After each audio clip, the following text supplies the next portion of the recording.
Morning Glory here with Emma Woolf, and let's talk about racist dogs. But first, because it's gaff time for Friday, here's Kevin O'Sullivan. COP29. Why do we bother? Never achieves anything. 400 private jets flying into Baku in Azerbaijan. What's it called? Azerbaijan.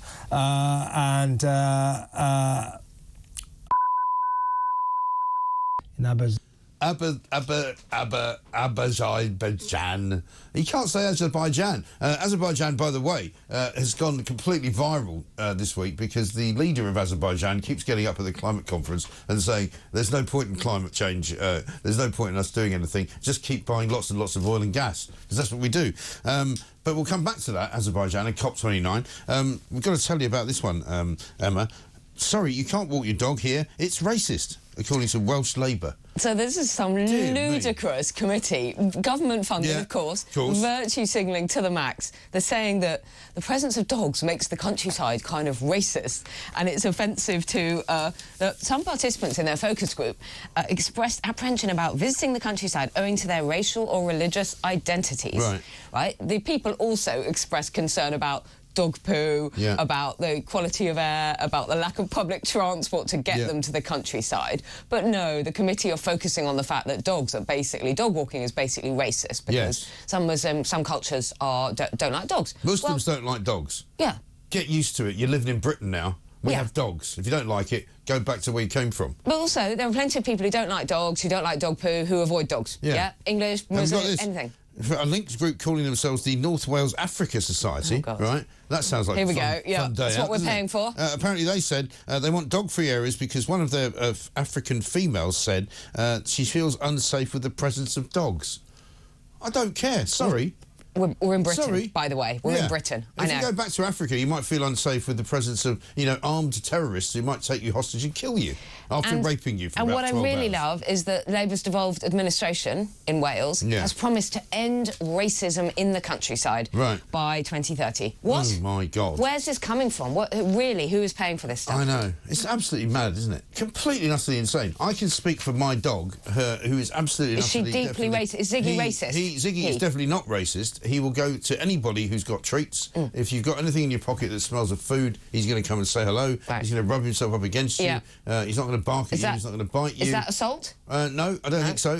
He's happy to just hang out with anybody. He doesn't care about the colour of your skin. Exactly. He just cares if you've got any food, basically. If you've got food, he's your friend. Exactly. Right? If you haven't got any food, he just moves on to the next person. So there's no racism in the countryside? None at all. Absolutely ridiculous. Let's talk about the BBC. Daily Telegraph have got a story today in the sort of the fallout from Gary Lineker, which is a much bigger story, I think, than we know, because of it sort of happened in the midst of the Archbishop Welby stuff and all the other COP29 stuff that was going on. He's no longer, do you know, going to be presenting the Sports Personality of the Year as well, which kind of slipped under the radar, which is quite a big deal. He's no longer going to be doing Match of the Day. It now turns out that the BBC have launched a TikTok search for the new Gary Lineker.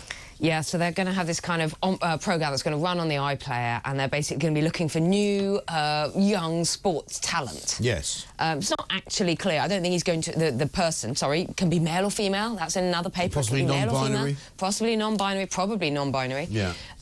You know, any culture, any race. But I don't think they're actually going to be a presenter on Match of the Day. I don't think there'll be a direct replacement. There's a lot of talk of one of the reasons why the whole Lineker thing kind of came to a head is because they're talking about changing the face of the way that Match of the Day is done. And they'll use much more kind of digital footage. They'll use many more goals. They won't really need some pundits as much as they did, you know. Well, didn't numbers soared when he was off air for a couple of weeks, didn't they? Yeah, absolutely right. So game on in the BBC hunt for football supremo, it says here, and they're looking at somebody called Iran Ferreira, never heard of him, 25.4 million followers on TikTok, Brazilian internet sensation, Robbie Lyle, never heard of him. Never heard of him. 1.22 billion YouTube views, a former BBC radio reggae host. Mark Goldbridge, 468,000 Instagram followers. Or I Show Speed, who's some American bloke, whose real name is Darren Jason Watkins Jr., who does video gaming. I mean, it surely can't be serious. They couldn't put any of these people in charge of Match of the Day. No, I don't think they're going to. And fine if they want to do some nonsense on TikTok. That's basically what they're saying. But they have to understand the people that actually tune in and watch on linear TV, watch some football, watch things like Match of the Day, are going to be older. They don't want, like, I Show Speed or whatever your friend's name there is. You know, they don't want a 17-year-old TikToking them out to hell and back. But the trouble with media companies is they're constantly in the search for young viewers, aren't they? They want these young people. But the BBC launching this on TikTok, it literally makes you want to cry because that's exactly what they're doing. Young talent. I know, amazing. One story which I think is an old story, but we've done because we've done it before. But this is coming from, if you remember last year's outage of the air traffic control system. It turns out that one particular engineer who was able to fix it couldn't fix it quickly enough because he was working from home, and he was 90 minutes away from the place where he had to be. So they had to delay the kind of recovery of the system until he could get there. So this cost around £100 million, probably more. This stranded around 700,000 passengers. And the guy was, I don't know, he'd lost his password or something and he wasn't able to reboot the system at the crucial time. Because, guess what? Because he couldn't do it from home. Because he was working from home. And it was four hours. It was last August, wasn't it? 4 hours, this technical glitch. And it basically it crashed the air traffic control.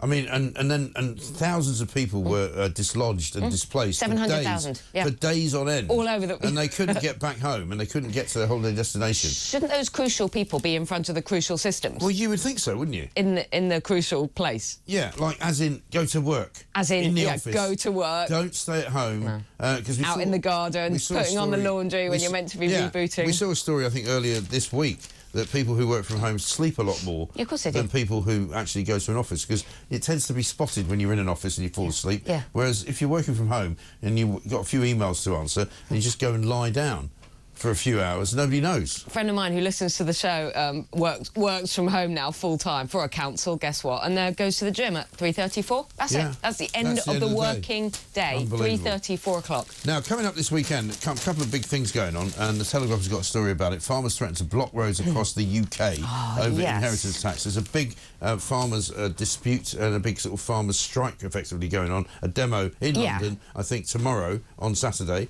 Hopefully the police will police it properly, like they do with the Palestinians, and there'll be lots of people coming up from the shires to try and make their mark and try and say to the government, stop treating us like second-class citizens. Absolutely. There's so much anger about this, and apparently there's sort of rumours that there's even splits within the government on this, and a lot of unhappiness amongst ministers.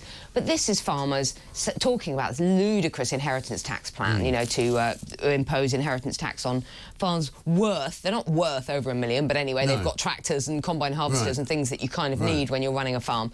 But I think they're planning to descend. I think they're planning to descend on Westminster on Tuesday, if that's still going ahead.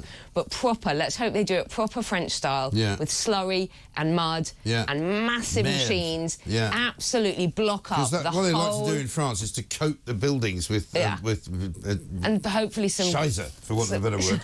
Some cabinet ministers as well. Yeah, I mean, we wouldn't encourage that sort of behaviour, obviously. Wouldn't you? But it wouldn't be... You've been calling the police retards earlier. Listen, but what I'm saying is I don't wish to encourage people to cause damage to any public buildings or anything like that. But, you know, I wouldn't blame them if they did it. I wouldn't blame them. If any Prime Minister's got a bit of manure on their face, I wouldn't blame anyone. Put it that way. Keir Starmer, I'll tell you what we're going to do, because it's so good, I think we should just continue to keep playing the clip of Keir Starmer getting it wrong when he's announcing that they've smashed the gangs, except he can't quite bring himself to say it. Have a look.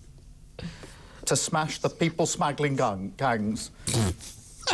To smash the people's smuggling guns. What's wrong with him? How is he so useless? What a retard, some might say. I wouldn't, obviously. Andrew says this.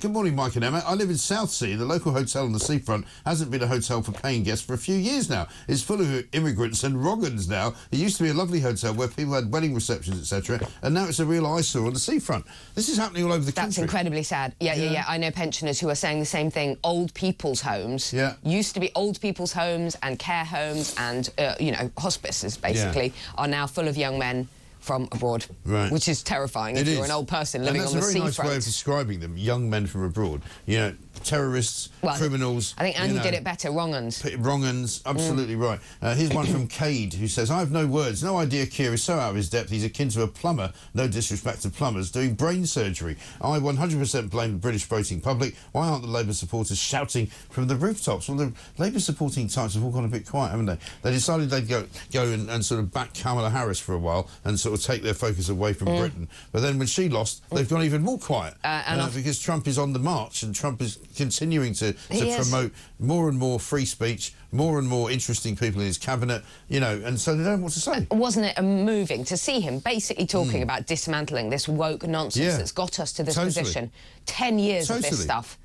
Brilliant. Apparently on Saturday, some farmers are planning to blockade the Welsh Labour Party conference in Llandudno using tractors and muck spreaders. Good on you. Well done.